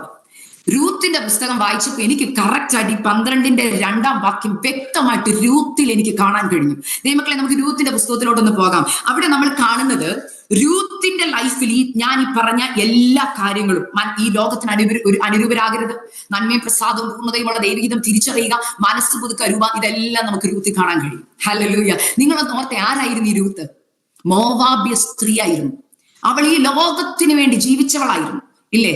നമുക്കൊക്കെ അറിയാം മോവാബ്യർ ആരാണെന്ന്. എന്നാൽ അവൾ ഒരു തീരുമാനം ദൈവസന്നിധിയിൽ എടുക്കുകയാണ്. അവൾ മനസ്സൊന്ന് പുതുക്കാൻ തീരുമാനം എടുക്കുക കേട്ടോ. അവൾ ആദ്യം ചെയ്തത്, ഞാൻ പറഞ്ഞല്ലോ ലോകത്തിന് അനുരൂപരാകരുത്, ലോകം വിടണമെന്ന്. അവൾ ആദ്യം ചെയ്തത് എന്താ? അവളുടെ മോവാബ് ഉദ്ദേശം വിടാൻ അവൾ തീരുമാനമെടുത്തു. ഏറ്റവും നല്ല എക്സാമ്പിൾ ഈ റോമാലേഖന 12-2 ഏറ്റവും നല്ല വുമൻസിനുള്ള ഏറ്റവും ബെസ്റ്റ് എക്സാമ്പിൾ രൂത്ത. മനസ്സ് പുതുക്കി രൂപാന്തരപ്പെട്ട ഒരു വ്യക്തി. നമുക്ക് അവളുടെ ലൈഫിൽ കൂടി ഈ വചനത്തെ ഒന്ന് കാണാം. എന്നിട്ട് നമുക്ക് അല്ലെങ്കിൽ നിർത്താം. രൂത്ത് 1:6 ഇങ്ങനെ പറയുന്നു, അവൾ മോവാബ് ദേശം വിട്ട് മടങ്ങി പോകുവാൻ തന്റെ മരുമകളോടുകൂടെ പുറപ്പെട്ടു. മരുമക്കളോട് ആരൊക്കെയാ മരുമക്കള്? ഓർപ്പയും രൂത്തും. രൂത്ത് റെഡിയായിരുന്നു മോവാബ് വിടാൻ. മോവാബിൽ നിൽക്കാൻ പല ചാൻസസും ഫ്യൂച്ചറിനെ നോക്കി നമ്മൾ ഇന്നത്തെ കാലത്ത് നോക്കിയാൽ, ഭാവി നോക്കി പറയത്തില്ലേ, സാഹചര്യങ്ങൾ. മോൾ ഒന്നും കൂടെ ആ സാഹചര്യത്തെ ഒന്ന് ചിന്തിച്ചേ, മോടെ പ്രായം ഒന്ന് നോക്കിക്കേ. നമ്മളൊക്കെ പറയുന്ന വാക്കുകൾ അല്ലേ? നിന്റെ ഇത്രയും നല്ല എഡ്യൂക്കേഷൻ നോക്കിയാൽ നീ ഇന്ന ജോലി വേണം തെരഞ്ഞെടുക്കാൻ. പക്ഷെ ദൈവം മറ്റൊരു ജോലിയായിരിക്കും പറയുന്നത്. മനസ്സിലാകുന്നുണ്ടോ? ദൈവത്തിന്റെ പെർഫെക്റ്റ് വില്ല് മറ്റൊന്നാ. പക്ഷെ നമ്മൾ സാഹചര്യം വെച്ച് നോക്കും, നമ്മുടെ ചുറ്റുമുള്ള പലരും ഈ വാക്ക് നമ്മളോട് പറഞ്ഞെന്നിരിക്കും. മോളെ, നിന്റെ പ്രായം നീ നോക്കണം, മനസ്സിലാവും, നിന്റെ കുടുംബം നീ നോക്കണം, നിന്റെ അപ്പനെ അമ്മയും വിട്ടാ നീ തീരുമാനം എടുക്കുന്നത്, നീ നീ ചാടിക്കേറി ഒരു തീരുമാനം എടുക്കരുത്. എന്നാൽ യൂത്ത് റെഡി ആയിരുന്നു മോവാബ് വിടാൻ. അവൾ എന്തുകൊണ്ട്? ഞാൻ ഏറ്റവും കൂടുതൽ ഇവിടെ 2 വ്യക്തികളെ പഠിപ്പിക്കാം. നമ്മൾ പറഞ്ഞല്ലോ എംപവേർഡ് ടു ട്രാൻസ്ഫോം. എന്താണ് യൂത്തിൽ വരുത്തിയ മാറ്റം? ഞാൻ ചോദിക്കട്ടെ, ഒരു ചർച്ചിൽ പോയി വന്ന മാറ്റമാണോ? അല്ല. എന്നാൽ നമ്മൾക്ക് കാണാൻ കഴിയും, നവോമിയിൽ കൂടി കണ്ട് മനസ്സിലാക്കിയ ഒരു മാറ്റം. നവോമിയുടെ ജീവിതം കൊണ്ട് രൂത്ത് മനസ്സിലാക്കിയ ഒരു ദൈവം. ഞാൻ ഒരു വാക്ക് ഏറ്റവും ഈ മെസ്സേജിൽ നിങ്ങൾ ഒന്നും ഓർത്തില്ലെങ്കിലും ഈ ഒരു സെന്റൻസ് നിങ്ങൾ ഓർക്കണം. ഞാൻ ഈ പറയുന്നത്, പരിശുദ്ധാത്മാവ് എന്നോട് ഇന്ന് ഉച്ചയ്ക്കൊക്കെ സംസാരിച്ച വാക്ക് ഇതായിരുന്നു. ഈ നമ്മൾ പറഞ്ഞു മനസ്സ് പുതുക്കി രൂപാന്തരപ്പെട്ട ഒരു വ്യക്തി. നമ്മളൊക്കെ മനസ്സ് പുതുക്കി രൂപാന്തരപ്പെട്ട വ്യക്തികളാണ് നമ്മൾ ചിന്തിക്കുക അല്ലെ? ഇപ്പം ഒരു ഏരിയയിലും കുഴപ്പമില്ല, നമ്മളങ്ങ് വിശ്വസിച്ചിരിക്കുക. എന്നാൽ നിങ്ങൾ ഓർക്കുകയാ, ഞാൻ മനസ്സ് പുതുക്കി രൂപാന്തരപ്പെട്ട വ്യക്തിയാണെങ്കിൽ നിങ്ങൾ ഉറപ്പായിട്ടും മറ്റൊരു വ്യക്തിയും കൂടെ ട്രാൻസ്ഫോം ചെയ്തിരിക്കും. നിങ്ങളുടെ ലൈഫിൽ ഇത്രയും നാളത്തെ ക്രിസ്ത്യ ജീവിതത്തിൽ നിങ്ങളുടെ ജീവിതം കണ്ട് ഒരു വ്യക്തി ട്രാൻസ്ഫോം ആയിട്ടുണ്ടെങ്കിൽ ഞാൻ നിങ്ങളെ കുറിച്ച് പറഞ്ഞു, നിങ്ങൾ മനസ്സ് പുതുക്കി രൂപാന്തരപ്പെട്ടവർ ഇല്ല. ഒരു വ്യക്തിയെ പോലും കൊണ്ടുവരാൻ. സുവിശേഷം പറഞ്ഞല്ല, ഞാൻ പറഞ്ഞ വാക്ക് കേട്ടല്ലോ, സുവിശേഷം പറഞ്ഞല്ല, നിങ്ങളുടെ വീടിനകത്ത് നിങ്ങളുടെ ജീവിതം കണ്ട്, അല്ലെങ്കിൽ നിങ്ങളുടെ ജോലിയിൽ നിങ്ങളുടെ ജീവിതം കണ്ട്, നിങ്ങളുടെ ശുശ്രൂഷ മേഖലകളിൽ നിങ്ങളുടെ ജീവിതം കണ്ട് ഒരാൾ പറയുക, ആ സിസ്റ്റർ സേവിക്കുന്ന ദൈവത്തെ എനിക്ക് വേണം, ആ ദൈവത്തിന്റെ കൂടെ എനിക്ക് നിൽക്കണം, ആ സിസ്റ്ററുടെ കൂടെ എനിക്ക് പ്രാർത്ഥിക്കണം, ആ സിസ്റ്ററിന് വരുത്തിയ മാറ്റം പോലെ എനിക്കും എന്റെ ജീവിതത്തിൽ മാറ്റം വരുത്തണമെന്ന് ഒരു വ്യക്തി പറഞ്ഞാൽ ഞാൻ പറയുന്നു, നിങ്ങൾ മനസ്സ് പുതുക്കി രൂപാന്തരപ്പെട്ട വ്യക്തിയാണ്. കാരണം നമുക്ക് പ്രസംഗിക്കാൻ എളുപ്പമാ, എന്നാൽ ജീവിതത്തിൽ കൊണ്ടുവരാൻ വളരെ പ്രയാസമാ. ദൈവമക്കളെ, നിങ്ങൾ മനസ്സ് പുതുക്കി രൂപാന്തരപ്പെട്ട വ്യക്തിയാണെന്ന് നിങ്ങളെ തന്നെ അനലൈസ് ചെയ്യാനുള്ള ചാർട്ടാ ഞാനിത് പറയുന്നത്. നിങ്ങളുടെ ലൈഫ് കണ്ടാൽ ആൾക്കാർ പറയും, ഇത് മറ്റുള്ള ബന്ധുക്കോസാരെ പോലെയല്ല, ഈ കൊച്ചിന് എന്തോ വ്യത്യാസമുണ്ട്, അവിടെ സംസാരത്തിൽ വ്യത്യാസമുണ്ട്, അവിടെ വസ്ത്രദാനത്തിൽ വ്യത്യാസമുണ്ട്, അവളോട് സംസാരിക്കുമ്പോൾ അറിയാം ദൈവ കൃപ വ്യാപരിക്കുന്നുണ്ട്. ദൈവമക്കളെ, ഇങ്ങനെ നിങ്ങളെ കുറിച്ച് പറയുന്നില്ലെങ്കിൽ എവിടെയോ ചിലയിടങ്ങളിൽ മനസ്സ് മാറ്റേണ്ടത് അല്ലെങ്കിൽ പുതുക്കാൻ കിടക്കുകയാ. ആ ഏരിയ എന്തെന്ന് നമുക്ക് ഇന്ന് രാത്രിയിൽ ഒന്ന് പരിശുദ്ധാത്മാവിനോട് ചോദിക്കാം. പരിശുദ്ധാത്മാവ് വചനം എന്ന കണ്ണാടി കൂടെ നമ്മുടെ കുറവുകളെ ഇന്ന് രാത്രി വെളിപ്പെടുത്തി തരും. ഹല്ലേലൂയ. ഞാൻ പലപ്പോഴും പറയുന്നത് എളുപ്പമാണ് നമുക്ക് പറയാം പരിശുദ്ധാത്മാവിനാൽ ട്രാൻസ്ഫോർമേഷൻ. എന്നാൽ പരിശുദ്ധാത്മാവിനാൽ ട്രാൻസ്ഫോർമേഷൻ നമ്മുടെ ലൈഫിൽ പറഞ്ഞെങ്കിൽ ഒബീഡിയൻസ് ആവശ്യം. ഇവിടെ നവോമിയുടെ കൂടെ പുറപ്പെടാൻ രൂത്ത് തയ്യാറായപ്പോൾ സംഭവിച്ചവൾ ആദ്യം മോവാബ് വിട്ടു പുറപ്പെട്ടു. 2, ഇവിടെ പറയുന്ന ഒരു കാര്യം, അവൾക്ക് ദൈവത്തിന്റെ ഹിതം എന്തെന്ന് മനസ്സിലായി. പെർഫെക്റ്റ് വിൽ ഓഫ് ഗോഡ് അവൾക്ക് മനസ്സിലായി. എങ്ങനെ മനസ്സിലായി? രൂത്തെ, നീ മോവാബിയല്ലേ, നിനക്കെങ്ങനെ അറിയാം ദൈവത്തിന്റെ പെർഫെക്റ്റ് വിൽ എന്താന്ന്? ദൈവത്തെ അവൾ അറിഞ്ഞു എന്നുള്ളതാണ്. ദൈവത്തെ ഒരു വ്യക്തി, ജീവനുള്ള ദൈവത്തെ ഒരു വ്യക്തി അറിഞ്ഞാൽ ദൈവം എന്ത് നമ്മളിൽ നിന്ന് പ്രതീക്ഷിക്കുന്നെന്ന് നമുക്കറിയാൻ കഴിയും. മനസ്സിലാകുന്നുണ്ടോ? അവക്കൊരു കാര്യം, ഞാൻ വളർന്നു വന്ന സാഹചര്യത്തിലെ വിഗ്രഹങ്ങളും ഞാൻ വളർന്ന സാഹചര്യത്തിലെ ദൈവങ്ങൾക്ക് അങ്ങനെ ഹിതമൊന്നുമില്ല. ഞാൻ എന്തെങ്കിലുമൊക്കെ കൊടുത്താൽ ദൈവം പ്രസാദിക്കും, ഞാൻ എങ്ങനെ ജീവിച്ചാലും ദൈവത്തിന് കുഴപ്പമില്ല. എന്നാൽ ഈ നവോമി കാണിച്ചു തന്ന ദൈവത്തിന് എന്തോ ഒരു പ്രത്യേകതയുണ്ട്. ആ ദൈവം ചിലത് എന്നിൽ നിന്ന് പ്രതീക്ഷിക്കുന്നുണ്ട്. മനസ്സിലാകുന്നുണ്ടോ? ആ ദൈവം എന്നിൽ നിന്ന് ചിലത് പ്രതീക്ഷിക്കുന്നു. ആ പ്രതീക്ഷയുള്ളത് കൊണ്ട് നവോമി ഇന്നും ആ ദൈവത്തെ തള്ളിപ്പറയാതെ നിൽക്കുന്നത്. അപ്പൊ ഈ ദൈവത്തിന് എന്തുകൊണ്ട് ഈ നവോമി, ഞാനിപ്പോൾ ഓർക്കും, ഒരേ അടുക്കളയിൽ പാചകം ചെയ്യുമ്പോഴും നവോമിയുടെ ജീവിത സാഹചര്യങ്ങളിൽ അല്ലെങ്കിൽ ഭർത്താവ് നഷ്ടപ്പെട്ട, മക്കൾ നഷ്ടപ്പോൾ ചിലപ്പോൾ നവോമിയുടെ റെസ്പോൺസ് ഒക്കെ ആര് കണ്ടിട്ടുണ്ട്? രൂത്ത് കണ്ടിട്ടുണ്ട്. ഇതാണ് രൂത്തിനെ അല്ലെങ്കിൽ ഈ ദൈവത്തിലേക്ക് ആകർഷിച്ചത്. അല്ലെങ്കിൽ നവോമി ട്രാൻസ്ഫോംഡ് ആയ രീതി, നവോമിയിൽ വന്ന മാറ്റങ്ങൾ രൂത്ത് ശ്രദ്ധിച്ചു. അവിടെ പറയുന്നത് നിങ്ങൾക്കൊക്കെ അറിയാവുന്ന വചനമാണ്. 1:14 ഇങ്ങനെ പറയുന്നു, നിന്നെ വിട്ടു പിരിവാനും നിന്റെ കൂടെ വരാതെ മടങ്ങിപ്പോവാൻ എന്നോട് പറയരുത്. എന്നിട്ട് അവിടെ പറഞ്ഞ വാക്ക് നിങ്ങൾ ശ്രദ്ധിച്ചോ, നിന്റെ ജനം എന്റെ ജനം, നിന്റെ ദൈവം എന്റെ ദൈവം. നീ മരിക്കുന്നിടത്ത് ഞാനും മരിക്കും. ഈ നീ മരിക്കുന്നിടത്ത് ഞാനും മരിക്കും എന്നൊക്കെ പറയുമ്പോൾ നിങ്ങളൊന്ന് ഓർക്കണം, നമ്മൾക്ക് പഴയ നിയമത്തിൽ അറിയാം, നമ്മുടെ പിതാക്കന്മാരുടെ കല്ലറകളിൽ അടക്കപ്പെടുക എന്ന് പറയുന്ന ഒരു വലിയ കാര്യമാണ് അല്ലേ? നമുക്കറിയാം അതിനകത്ത് വലിയ ആത്മീക അർത്ഥങ്ങളുണ്ട്. അപ്പൊ പിതാക്കന്മാരുടെ കല്ലറകളിൽ, കുടുംബത്തിന്റെ കല്ലറയിൽ അടക്കപ്പെടുക എന്നൊരു വലിയൊരു, ഇതൊക്കെ ഈ രൂത്തിന് എങ്ങനെ മനസ്സിലായത്? നീ മരിക്കുന്നിടത്ത് തന്നെ എനിക്കും മരിക്കണം, നിന്റെ ജനം എന്റെ ജനമായിരിക്കും. അതിന്റെ അർത്ഥം എന്താ? ആ ഒരു വാക്യമാണ് രൂത്തിന്റെ പുസ്തകത്തിലെ കീ വേർഡ് എന്ന് പറയുന്നത്. അതിനകത്ത് രൂത്തിന്റെ മനസ്സ് മാറിയെന്ന്. She renewed her mind. എന്താ അവരുടെ മനസ്സിൽ നേരത്തെ ഉണ്ടായിരുന്നത്? നമ്മളാണ് രൂത്തിന്റെ സ്ഥാനത്തെങ്കിലോ, അയ്യോ എന്റെ പ്രായം ചെറുതാ, എനിക്ക് ഒന്നുകൂടെ ഒക്കെ ഒരു കല്യാണം കഴിക്കാം. നവോമിയുടെ കൂടെ ജീവിതം തുടങ്ങിയ നവോമി ഭയങ്കര റെസ്ട്രിക്ഷൻ ഉള്ളതാ. എന്റെ ദൈവങ്ങളെ പോലെ ഇവിടുത്തെ ദൈവത്തിന് അത് പറ്റത്തില്ല, ഇത് പറ്റത്തില്ല, റെസ്ട്രിക്ഷൻസ് ഉണ്ട്, ഇവിടെ ഇച്ചിരി സ്വാതന്ത്ര്യക്കുറവുണ്ട്. പക്ഷേ മോവാബിലാണെങ്കിൽ കുഴപ്പമില്ല, എനിക്ക് ഇഷ്ടമുള്ള പോലെ ജീവിക്കാം, എനിക്ക് ഇഷ്ടമുള്ള പോലെ നടക്കാം, കുഴപ്പമില്ല. പക്ഷെ രൂത്തിന്റെ മനസ്സ് മാറിയെന്നുള്ള ഏറ്റവും വലിയ തെളിവ് അവക്കതൊന്നുമല്ല വിഷയം. അവള് പറയുക, എന്റെ മനസ്സിനകത്തൊരു മാറ്റം വന്നിട്ടുണ്ട്, കാരണം ഈ ദൈവത്തെ എനിക്ക് വേണം. റെസ്ട്രിക്ഷൻസ് അവൾക്ക് ഭാരമായിട്ട് തോന്നിയില്ല. അവള് പറയുക, സാരമില്ല, എനിക്ക് ദൈവത്തെ മതി. മനസ്സ് മാറിയെന്നുള്ള ഏറ്റവും വലിയ തെളിവ് അവളുടെ ഡിസിഷൻ അവൾ എടുത്തു. അത് എങ്ങനത്തെ ഡിസിഷൻ ആണെന്നറിയോ? Perfect will of God. ദൈവം നമ്മളെ കുറിച്ച് ആഗ്രഹിക്കുന്ന, രക്ഷിക്കപ്പെട്ട് സ്നാനപ്പെട്ട് വരുമ്പോൾ നമ്മളെ കുറിച്ച് ദൈവം ആഗ്രഹിക്കുന്ന ഈ കമ്മിറ്റ്മെന്റാ. എന്തുവാ? കർത്താവേ, നിന്റെ ജനം എന്റെ ജനമാ. നമുക്ക് പറയാൻ കഴിയുന്നുണ്ടോ ദൈവമക്കളെ? നിങ്ങളൊന്ന് ചിന്തിച്ച് ഈ വാക്യം തന്നെ നിങ്ങൾ ഒരു 10 വട്ടം വായിച്ച് നിങ്ങൾക്ക് മനസ്സിലാവും. നിന്നെ വിട്ടുപിരിവാനും നിന്റെ കൂടെ വരാതെ മടങ്ങിപ്പോവാൻ എന്നോട് പറയരുതേ. ഞാൻ ഈ വചനം വായിച്ച് പരിശുദ്ധാത്മാവിനോട് പറഞ്ഞത്, ഇന്നത്തെ തലമുറ ഈ വചനത്തെ പരിശുദ്ധാത്മാവുമായിട്ടൊന്ന് കൂട്ടി യോജിച്ചും പറയാൻ പറ്റുമോ? കർത്താവേ, പരിശുദ്ധാത്മാവേ, അങ്ങ് പോകുന്നിടത്ത് എനിക്കും പോകണം. മനസ്സിലായോ? അങ്ങേ വിട്ടു പിരിവാൻ എന്നോട് പറയരുത്. അങ്ങയുടെ സാന്നിധ്യത്തെ വിട്ടു പോവാൻ എന്നോട് പറയരുത്. ഹല്ലേലൂയ, എന്റെ അവസാനത്തെ ശ്വാസം വരെ, ഹല്ലേലൂയ, അങ്ങയുടെ സന്നിധിയിൽ ഞാൻ എത്തുന്നിടം വരെ എനിക്ക് അങ്ങയുടെ കൂടെ നിൽക്കണം, അങ്ങയുടെ കൂടെ വസിക്കണം. ഹല്ലേലൂയ, അങ്ങ് സ്നേഹിക്കുന്നത് പോലെ മറ്റുള്ളവരെ എനിക്ക് സ്നേഹിപ്പാനിടയായി തീരണം. ഈ ഒരു കമ്മിറ്റ്മെന്റിലേക്ക് ദൈവമക്കളെ നമ്മൾ മടങ്ങി വരണം. അതിനുശേഷം അവിടെ പറയുന്ന ഒരു കാര്യം ഉണ്ട്. ഹല്ലേലൂയ, അവിടെ മനസ്സ് മാറി എന്നുള്ളതിന്റെ അടുത്തൊരു തെളിവ് നമുക്ക് കാണാം. 1:18. ഹല്ലേലൂയ, ആ വചനത്തിൽ ഇങ്ങനെയാണ് പറയുന്നത്. അവിടെ മനസ്സിന്റെ സ്ട്രെങ്ത് അവിടെയാണ് കാണിക്കുന്നത്. തന്നോട് കൂടെ പോരുവാൻ അവൾ ഉറച്ചിരിക്കുന്നു എന്ന് കണ്ടപ്പോൾ അവൾ അവളോട് സംസാരിക്കുന്നത് മതിയാക്കി. എത്ര സ്ട്രോങ് ഡിസിഷൻ രൂത്തെടുത്തത്. നവോമിക്ക് മനസ്സിലായി അവൾ ആ തീരുമാനത്തിൽ നിന്ന് മാറത്തില്ലെന്ന്. എന്നാൽ ദൈവമക്കളെ, ഞാൻ ചോദിക്കട്ടെ, നിങ്ങൾ നിങ്ങളെ തന്നെ ഒന്ന് ശോധന ചെയ്യണേ. രക്ഷിക്കപ്പെട്ട് സ്നാനപ്പെട്ട് ഇറങ്ങിയ കാലത്ത് സ്ട്രോങ് ഡിസിഷൻസ് എടുത്ത് ഇറങ്ങിയവരല്ലേ നമ്മൾ? ലോകം എനിക്ക് വേണ്ട, ലോകത്തിന്റെ ഇമ്പം വേണ്ട, കർത്താവ് മതി, ഇതൊക്കെ പറഞ്ഞിറങ്ങി. ആ സ്ട്രോങ് ഡിസിഷൻ ആണോ ഇന്നും നിങ്ങൾ നിൽക്കുന്നത്? നിങ്ങൾ ചിന്തിച്ചാൽ മതി. ചിന്തിച്ചിട്ട് ആ ഏരിയയിലാണെങ്കിൽ റിന്യൂ യുവർ മൈൻഡ്, മനസ്സ് പുതുക്കണേ പ്ലീസ്. കാരണം നമ്മളുടെ ഈ രൂത്തിനെ പോലെ ആയിരുന്നു. ഞാൻ ഓർത്തൊരു കാര്യമുണ്ട്. രൂത്ത് ബേത്ലഹേമിലൊക്കെ ചാടിക്കേറി പുറപ്പെട്ടു. എന്നാൽ നമ്മൾ രൂത്തിന്റെ പുസ്തകം മുഴുവൻ വായിക്കുമ്പോൾ രൂത്ത് മടങ്ങിപ്പോയതായിട്ട് നമ്മൾ കാണുന്നില്ല. ഒരിക്കൽ പോലും അവൾ തിരിച്ച് ചിന്തിച്ചതായിട്ട് നമുക്ക് കാണുന്നില്ല. കണ്ടോ, ഞാൻ ബോവസിന്റെ വയലിൽ പോയി ചൂടത്തും വെയിലത്തും ഞാൻ കടന്ന് അല്ലെങ്കിൽ കഷ്ടപ്പെടുകയാ, അല്ലെങ്കിൽ ഞാൻ ഓർത്തു നിന്റെ ദൈവം പെട്ടെന്ന് എനിക്ക് എല്ലാം നൽകി തരുമെന്ന്. പക്ഷെ സ്ലോ ആണല്ലോ, പ്രോസസ്സ് സ്ലോ ആണല്ലോ. നമ്മൾ 4 അധ്യായം വായിക്കുമ്പോൾ നമ്മൾ ഓർക്കുന്ന 4 ദിവസം കൊണ്ട് ഇത് നടന്നെന്നാ. അല്ല, അവൾ ദിവസങ്ങളോളം ഇത് ചെയ്തു. ഹല്ലേലൂയ. എന്നാൽ രൂത്ത് മടുത്തതായിട്ട് നമ്മൾ കാണുന്നില്ല. കാരണം അവൾ എടുത്ത തീരുമാനം മൊത്തം ഉറപ്പുള്ളതായിരുന്നു. എന്നാൽ ദൈവമക്കളെ, നമ്മൾ എടുത്ത തീരുമാനത്തിൽ ഞാൻ കർത്താവിനെ വിശ്വസിക്കും, ഞാൻ കർത്താവ് പറയുന്നത് അനുസരിക്കുന്നൊക്കെ നമ്മൾ തീരുമാനമെടുത്തു. എന്നാൽ നമ്മൾ ഈ ഏരിയയിൽ വിശ്വസ്തരാണ്. ചിന്തിക്കുക. ഇല്ലെങ്കിൽ മനസ്സ് ബുദ്ധിക്ക് രൂപാന്തരപ്പെടേണ്ടത് ആവശ്യമാണ്. അവൾ എടുത്ത ഡിസിഷൻ ഇതാണ്. ഞാൻ എടുത്ത തീരുമാനം ഉറച്ചത്. No turning back. ഇനിയൊരു തിരിഞ്ഞു നോട്ടമില്ല. ക്രൂശ് കണ്ടിറങ്ങിയെങ്കിൽ ഇനിയൊരു തിരിഞ്ഞു നോട്ടമില്ല. ലോകം എനിക്ക് വേണ്ട, മോവാബ് എനിക്ക് വേണ്ട, അന്യ ദൈവം എനിക്ക് വേണ്ട.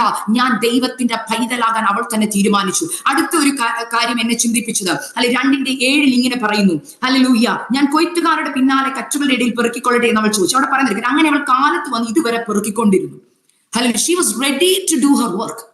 അവിടെ പറയുന്നു, അങ്ങനെ അവൾ കാലത്ത് വന്ന് ഇതുവരെ പെറുക്കിക്കൊണ്ടിരുന്നു. ഞാൻ ഈ വചനം പറയുമ്പോൾ പെട്ടെന്ന് തന്നെ ഞാൻ ആ റോമാലേഖനത്തിലേക്ക് വന്നിട്ട് ഞാൻ അത് കൺക്ലൂഡ് ചെയ്യുമ്പോൾ നിങ്ങൾക്ക് മനസ്സിലാവും വചനത്തിന്റെ ആഴം എന്താണെന്ന്. അവൾ തീരുമാനമെടുത്തു. നവോമിയുടെ കൂടെ നീങ്ങി പോരുമല്ല, അവൾ കർത്താവിന്റെ വേല ചെയ്യാൻ സന്നദ്ധയായിരുന്നു. മനസ്സിലാകുന്നുണ്ടോ ദൈവമക്കളെ? മനസ്സ് പുതുക്കേണ്ട അടുത്തൊരു മേഖല എവിടാന്നറിയോ? നമ്മളിൽ എത്ര പേര് കർത്താവിന്റെ വേല ചെയ്യുന്നുണ്ട്? നമ്മളിൽ എത്ര പേർ ചെയ്യുന്നുണ്ട് ദൈവമക്കളെ? അവിടെ നമ്മൾ 1:22 പറയുന്നുണ്ട്, യവക്കൊയ്ത്തിന്റെ ആരംഭത്തിൽ അവർ ബേത്ലഹേമിൽ എത്തിയെന്ന്. നമ്മൾ ഇന്നൊരു യവക്കൊയ്ത്തിന്റെ കാലത്തിൽ നമ്മൾ എത്തി നിൽക്കുക. ഹല്ലേലൂയ, യവക്കൊയ്ത്തിന്റെ കാലത്തിൽ ഇന്ന് ദൈവസഭ വന്നു നിൽക്കുകയാ. നമ്മളിൽ എത്ര പേർ സുവിശേഷത്തെ കുറിച്ച് ലജ്ജയില്ലാതെ സുവിശേഷം അറിയിക്കുന്നുണ്ട്? ദൈവമക്കളെ, എനിക്ക് ഇന്ന് ഏറ്റവും കൂടുതൽ എന്നെ മാനസികമായി വിഷമിപ്പിക്കുന്ന ഒരു കാര്യം ഇതാ. നമ്മുടെ ചുറ്റും അനേകര് കർത്താവിനെ അറിയാതെ നരകത്തിലേക്ക് ഓടിക്കൊണ്ടിരിക്കുമ്പോൾ നമ്മളിൽ എത്ര പേർക്ക് അവരെ കുറിച്ച് ആത്മഭാരമുണ്ട്? യവക്കൊയ്ത്തിന്റെ കാലത്ത് നമ്മൾ വന്നിരിക്കുക. ഇവിടെ നമ്മൾ കാണുന്ന രൂത്ത്, ഹല്ലേലൂയ, അവള് രാവിലെ തൊട്ട് ഇതുവരെ പെറുക്കിക്കൊണ്ടിരിക്കുക. വീട്ടിൽ അല്പനേരമേ താമസിച്ചുള്ളൂ. അതിന്റെ അർത്ഥം എന്താ? No rest. She was willing to do God's will. അവക്കറിയാം ഇത് ദൈവത്തിന്റെ പെർഫെക്റ്റ് വില്ലാന്ന്. അവൾ ദൈവത്തിന്റെ പെർഫെക്റ്റ് വില്ലിലേക്ക്, ഹല്ലേലൂയ, നവോമി അനുസരിച്ച് അവൾ ചെല്ലുകയാ. ഹല്ലേലൂയ, നമ്മൾ ഓർക്കണം, നമ്മൾ ഇവിടെ പറഞ്ഞ നമ്മൾ ഏറ്റവും കൂടുതൽ വീട്ടില, കുറച്ചേ ഉള്ളൂ വയലിൽ. മനസ്സിലാകുന്നുണ്ടോ? അതും വയലിലുണ്ടോ? നമ്മൾ ചർച്ച് വയലല്ല കേട്ടോ. ഹല്ലേലൂയ, നമ്മൾ ഓർക്കുന്നത് ഞാൻ ചർച്ചിൽ പോകുന്നുണ്ട്, ഞാൻ എല്ലാ മീറ്റിംഗും അറ്റൻഡ് ചെയ്യുന്നുണ്ട്. ചർച്ചല്ല വയല്, പുറമാ. ഹല്ലേലൂയ, ചർച്ചിന് പുറത്തൊരു ലോകമുണ്ട്. നിങ്ങൾ വർക്ക് ചെയ്യുന്ന ഹോസ്പിറ്റലിൽ നിങ്ങളുടെ വയല. ഹല്ലേലൂയ, അനേക പേഷ്യൻസ് അവിടെയുണ്ട്. ഹല്ലേലൂയ, നിങ്ങളുടെ ചുറ്റുപാട്, നിങ്ങളുടെ നെയ്ബേഴ്സ്, ഇവരെയൊക്കെ കുറിച്ച് ഒരു ആത്മഭാരം നമുക്ക് വേണം. ഈ ഏരിയയിൽ മനസ്സ് പുതുക്കി രൂപാന്തരപ്പെടണം. എന്നാൽ ആ ദൈവത്തിന്റെ പെർഫെക്റ്റ് വില്ലതാ.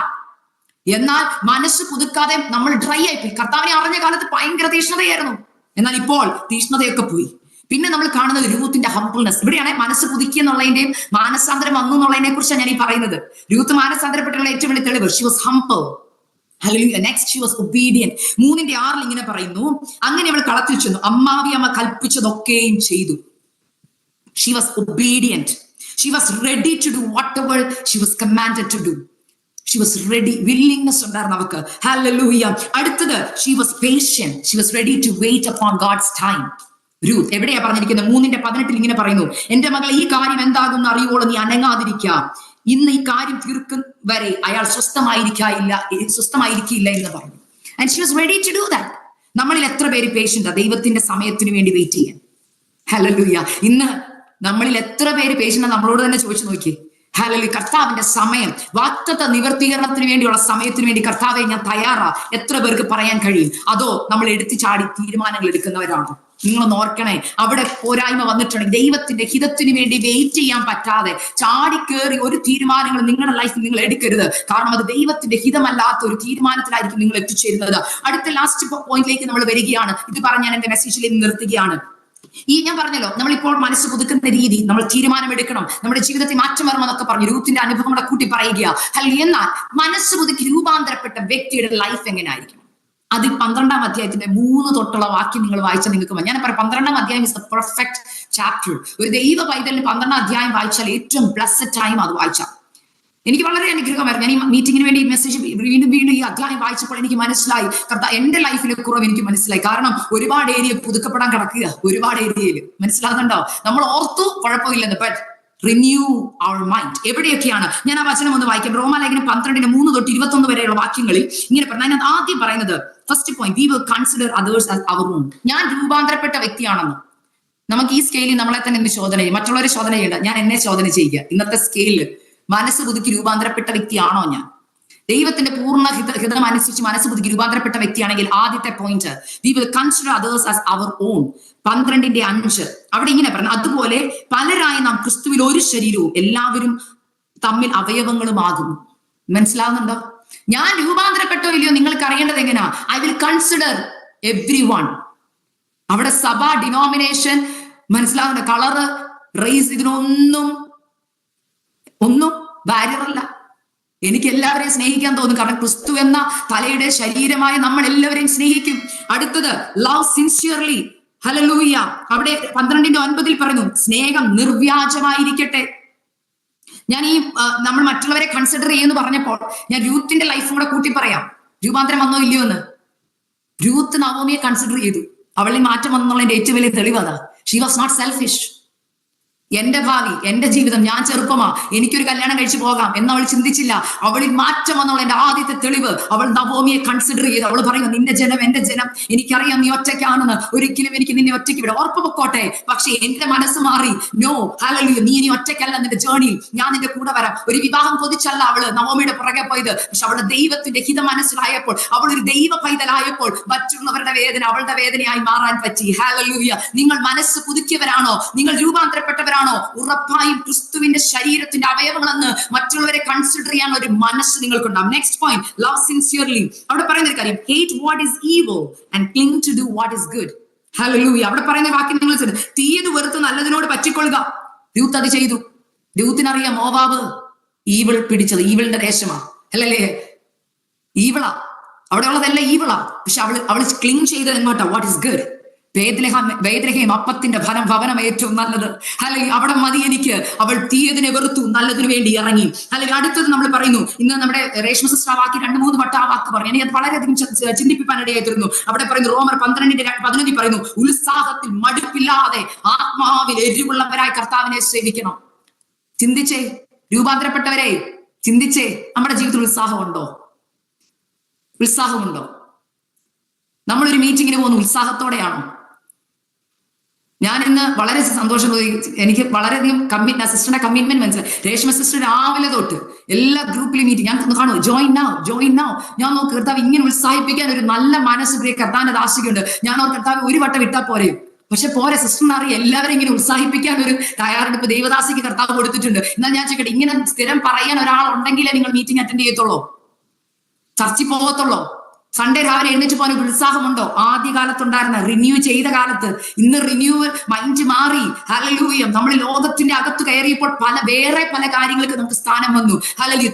ആ ഏരിയ തിങ്ക് ചെയ്യണേ. നിങ്ങൾ ഉത്സാഹത്തിൽ മടുപ്പുള്ളവരാണോ? യൂത്തിന്റെ ലൈഫിൽ നമ്മൾ നോക്കിയാൽ നമുക്ക് കാണാം. Hallelujah. Youth was ready to do anything. ഞാൻ നിങ്ങളോട് പറഞ്ഞല്ലോ, അവൾ അല്പനേരമേ വിശ്രമിച്ചുള്ളൂ. അവൾക്ക് ഉത്സാഹം ഉണ്ടായിരുന്നു. അവൾ ആത്മാവിൽ മടുപ്പില്ലാത്തവളായിരുന്നു. അല്ലെങ്കിൽ അവൾ ചിലത് പെറുക്കിയ തിരിച്ച് വീട്ടിൽ വരത്തുള്ളായിരുന്നു. അവളിൽ മാറ്റം നമുക്ക് കാണാം. അടുത്തത് അല്ലെങ്കിൽ റോമാലേഖനം 12:16 ഇങ്ങനെ പറയുന്നു, തമ്മിൽ ഐക്യമത്യമുള്ളവരായി വലിപ്പം ഭാവിക്കാതെ എളിയവരോട് ചേർന്ന് കൊള്ളുക. നമുക്കിത് രൂത്തിലും കാണാൻ കഴിയും, ബോസിലും കാണാൻ കഴിയും. രൂത്തിൽ നമ്മൾ എങ്ങനെയാ കാണുന്നത്? നമ്മൾ ഇന്നത്തെ തലമുറയോടാണ് ഞാനിത് പറയുന്നത്. നമ്മൾക്ക് നമ്മുടെ പ്രായമുള്ള അമ്മച്ചിമാരോടൊക്കെ ഒരു പുച്ഛമാണ്. അമ്മച്ചിമാര് പ്രാർത്ഥിക്കാൻ പറയുമ്പോഴും വചനം വായിക്കാൻ, ഓ അമ്മച്ചിക്ക് എന്തോ അറിയാവുന്നേ, മമ്മിക്ക് എന്തോ അറിയാവുന്നേ, ഇതെന്തോന്ന് എപ്പോഴും പ്രാർത്ഥിക്കുന്നു, ഇത് എന്തുവാ ഇത്? മമ്മിയേക്കാൾ കൂടുതൽ വിദ്യാഭ്യാസം എനിക്കുണ്ട്, മമ്മിയേക്കാൾ കൂടുതൽ അറിവ് എനിക്കുണ്ട്. ഹല്ലേലൂയ. ഇന്നത്തെ തലമുറയ്ക്ക് ആ ഒരു നമ്മൾ ഈ കുറവ് വരിക കേട്ടോ. നമ്മുടെ പ്രായമുള്ള അമ്മച്ചിമാരൊക്കെ അപ്പച്ചമാരൊക്കെ നമുക്ക് ഉപദേശം തരുമ്പോൾ ഹല്ലേലൂയ നമ്മൾ ചെയ്യേണ്ടത് തമ്മിൽ ഐക്യമത്യമുള്ളവരായി, അല്ലെങ്കിൽ വലിപ്പം ഭാവിക്കരുത് കേട്ടോ. നമ്മൾ തമ്മിൽ ഐക്യമത്യമുള്ളവരായി നമ്മൾ ഇവിടെ ബോവസിന്റെ ലൈഫിൽ നമുക്കത് കാണാൻ കഴിയും. ബോവസ് ഒരിക്കലും രൂത്തിനെ മാറ്റിക്കളഞ്ഞില്ല, വലിപ്പം ഭാവിച്ചില്ല. ഹല്ലേലൂയ. രൂത്തിനെ കൺസിഡർ ചെയ്തു. ലാസ്റ്റ് പറഞ്ഞ വാക്യം വായിച്ചിട്ട് ഞാൻ ഇരിക്കുകയാണ്. അവിടെ പറയുന്ന രണ്ടാമത്തെ കാര്യം ഹല്ലേലൂയ, നമ്മൾ തമ്മിൽ സ്നേഹിക്കണം. 13:8 പറയുന്നുണ്ട്, 12 അത് പറയുന്നുണ്ട്, അന്യോന്യം സ്നേഹിക്കുന്നതല്ലാതെ ആരോടൊന്നും കടംപെട്ടിരിക്കരുത്. ഹല്ലേലൂയ. അന്യനെ സ്നേഹിക്കുന്നവൻ ന്യായപ്രമാണം നിവർത്തിച്ചിരിക്കുന്നു. 13:8. ഹല്ലേലൂയ. ദൈവമക്കളെ, ഞാൻ ഈ വചനത്തിൽ നിന്നെല്ലാം പറയാൻ ആഗ്രഹിച്ച വചനം ഇതാണ്. ഹല്ലേലൂയ. ദൈവമക്കളെ, നമ്മൾ മനസ്സ് പുതുക്കി രൂപാന്തരപ്പെടണം. മനസ്സ് പുതുക്കി രൂപാന്തരപ്പെട്ടിട്ടാണ് നമ്മൾ ഇരിക്കുന്നെങ്കിൽ ഈ പറഞ്ഞ അധ്യായത്തിൽ 12 പറഞ്ഞ ഓരോ കാര്യങ്ങൾ നിങ്ങൾ ചെയ്യുന്നവരാണ്. എന്നാൽ സ്നേഹത്തിൽ കുറവ് വന്നിട്ടുണ്ടെങ്കിൽ രൂപാന്തരം ആവശ്യം കേട്ടോ. രൂപാന്തരപ്പെടണം കേട്ടോ. മനസ്സ് പുതുക്കേണ്ട ഏരിയ അവിടെയാ കേട്ടോ. അല്ലെങ്കിൽ ചിലത് മാറ്റാൻ തയ്യാറാവണം കേട്ടോ. അല്ലെങ്കിൽ സ്നേഹമല്ലാതെ ഒന്നിലും കടംപെട്ടിരിക്കരുത്. അല്ലെങ്കിൽ മറ്റുള്ളവരെ എനിക്ക് സ്നേഹിക്കാൻ കഴിയുന്നുണ്ടോ? അല്ലെങ്കിൽ ക്രിസ്തു സ്നേഹിച്ചതുപോലെ സ്നേഹിക്കുവാൻ, ക്രിസ്തു മറ്റുള്ളവരെ കരുതിയതുപോലെ എനിക്ക് കരുതുവാൻ. അല്ലെങ്കിൽ തമ്മിൽ വലിപ്പം ഭാവിക്കരുത് കേട്ടോ. നമ്മളെല്ലാവരും ക്രിസ്തുവിൽ ഒന്നാണ്. അല്ലെങ്കിൽ എളിയവരോട് ദയ കാണിക്കണം നാം. അല്ലെങ്കിൽ രൂപാന്തരം വന്നവർക്ക് ഈ 3 തൊട്ടുള്ള വാക്യങ്ങൾ അല്ലെങ്കിൽ റോമാലേഖനത്തിൽ നമുക്ക് കാണാൻ കഴിയും. രൂപാന്തരപ്പെട്ടോ ഇല്ലയോ എന്ന് ഈ അധ്യായം വായിച്ച് സ്വയം ശോധന ചെയ്യുക. ഹല്ലേലൂയ. ഇല്ല, ചില ഏരിയകളിൽ എനിക്ക് കുറവുണ്ട് കർത്താവേ. ഇന്ന് രാത്രി എത്ര പേർക്ക് സമർപ്പിക്കാൻ കഴിയും? അപ്പ എനിക്ക് മനസ്സിലായി, ദൈവഹിതം എന്ന് പറയുന്നതാണ് ഈ 12:3 തൊട്ടുള്ള വാക്യം. ദൈവത്തിന്റെ ഹിതം അതാ. നമ്മളെല്ലാവരും സ്നേഹിക്കണം, കരുതണം, വലിപ്പം ഭാവിക്കരുത്, ഉത്സാഹത്തിൽ മടുപ്പില്ലാതെ കഷ്ടതയിൽ സഹിഷ്ണുത കാണിക്കണം, പ്രാർത്ഥനയിൽ ഉച്ചിരിക്കണം, വിശുദ്ധന്മാരുടെ ആവശ്യങ്ങളിൽ അത് നിങ്ങൾ വായിച്ചാൽ മതി. അതിഥി സൽക്കാരം ചെയ്യണം, വിശുദ്ധന്മാരുടെ ആവശ്യങ്ങളിൽ കൂട്ടായ്മ കാണിക്കണം, നിങ്ങളെ ഉപദ്രവിക്കുന്നവരെ നിങ്ങൾ അനുഗ്രഹിക്കണം, ശപിക്കുന്നവരെ അനുഗ്രഹിപ്പിൻ. ഇതൊക്കെ അതിനകത്ത് കിടപ്പണം. ഇതൊന്നും വായിച്ചു വിടുന്നില്ല, സമയമില്ലാത്തത് കൊണ്ട്. ഇതൊക്കെ നിങ്ങൾ ചെയ്യുന്നുണ്ടെങ്കിൽ you are in the safe zone. എന്നാൽ ഇത് സേഫ് സോൺ അല്ലാതെ നമ്മൾ നിൽക്കുന്നതെങ്കിൽ ഇന്ന് രാത്രി പരിശുദ്ധാത്മാവ് ഈ വചനത്തിൽ കൂടി നിങ്ങളോട് സംസാരിക്കാൻ ആഗ്രഹിക്കുന്നത്, മനസ്സ് പുതുക്കി രൂപാന്തരപ്പെടണം കേട്ടോ. ഇല്ലെങ്കിൽ കൈവിടപ്പെട്ടു പോകും. ഹല്ലേലൂയ. പരിശുദ്ധാത്മാവ് വീണ്ടും പറയുന്നു, മനസ്സ് പുതുക്കേണ്ട മേഖലകളിൽ മനസ്സ് പുതുക്കി നമുക്ക് ഇന്ന് രാത്രി കാലം രൂപാന്തരപ്പെടാം. ഹല്ലേലൂയ. രൂത്തിനെ പോലെ എടുത്ത തീരുമാനത്തിലും പ്രതിഷ്ഠയിലും ഉറച്ചു നിന്നുകൊണ്ട്, കർത്താവേ, I am ready to be transformed. അതിനുള്ള ആത്മശക്തി എനിക്കൊന്ന് താ, ആത്മാവിന്റെ ബലം എനിക്കൊന്ന് താ. ഹല്ലേലൂയ. കഴിഞ്ഞ നാളുകളിൽ ഞാൻ വചനം കേട്ടു. എന്നാൽ ആ വചനപ്രകാരം എന്റെ ജീവിതത്തിൽ മാറ്റം വരുത്തുവാൻ ഞാൻ ആഗ്രഹിക്കുന്നു. ഈ 12 അധ്യായത്തിൽ പറയുന്നത് പോലെ ഹല്ലേലൂയ, ഒരു രൂപാന്തരപ്പെട്ട ഒരു ജീവിതം, പൂർണ്ണതയുള്ള ദൈവത്തിന്റെ പൂർണ്ണത അറിഞ്ഞുള്ള ഒരു ജീവിതം. എന്റെ ദൈവത്തിന്റെ ഇഷ്ടമില്ലാത്തത്, ഹിതമല്ലാത്ത ഒന്നും തിരഞ്ഞെടുക്കുവാൻ എന്നെ അനുവദിക്കരുത്. അങ്ങനെ ഒരു ജീവിതം കാഴ്ചവെച്ച് ഒരു വ്യക്തിയെങ്കിലും അപ്പ എന്റെ ജീവിതം കണ്ടിട്ട് ക്രിസ്തുവിനെ പോലെ ജീവിച്ചു എന്റെ ലൈഫ് കണ്ട് വീട്ടിലെ ഒരു രൂത്തിനെ നേടുവാൻ, വീട്ടിലെ നവോമിയെ നേടുവാൻ, ഹല്ലേലൂയ, പുറമെ ആരെ നേടിയില്ലെങ്കിലും വീടിനകത്ത് ചില രൂത്തുകളെ നേടണം കേട്ടോ. അല്ലെങ്കിൽ വീടിനകത്ത് ചില ഓർപ്പകളുണ്ട്. ഹല്ലേലൂയ. ചിലപ്പോൾ അവർ വിട്ടുപോയെന്ന് വരാം. എന്നാൽ വീട്ടിൽ നവോമിമാരെ നിങ്ങൾ രൂത്തിനെ നേടണം കേട്ടോ. രൂത്തെ അല്ലെങ്കിൽ എടുത്ത തീരുമാനത്തിൽ നിൽക്കണം കേട്ടോ. ഇല്ലെങ്കിൽ കുറവുണ്ട്. അല്ലെങ്കിൽ മാനസാന്തരപ്പെടുക. ഇന്ന് രാത്രി കാലം ഈ വചനങ്ങളാൽ ദൈവം നിങ്ങളെ എല്ലാവരും അനുഗ്രഹിക്കട്ടെ. നമ്മളെ തന്നെ സമർപ്പിക്കാം. ഇങ്ങനെ ഒരു അവസരം നൽകി തന്ന പ്രിയാൻജിയോടുള്ള പ്രത്യേക നന്ദി അറിയിക്കുന്നു. കേട്ടുകൊണ്ടിരുന്ന എല്ലാവരെയും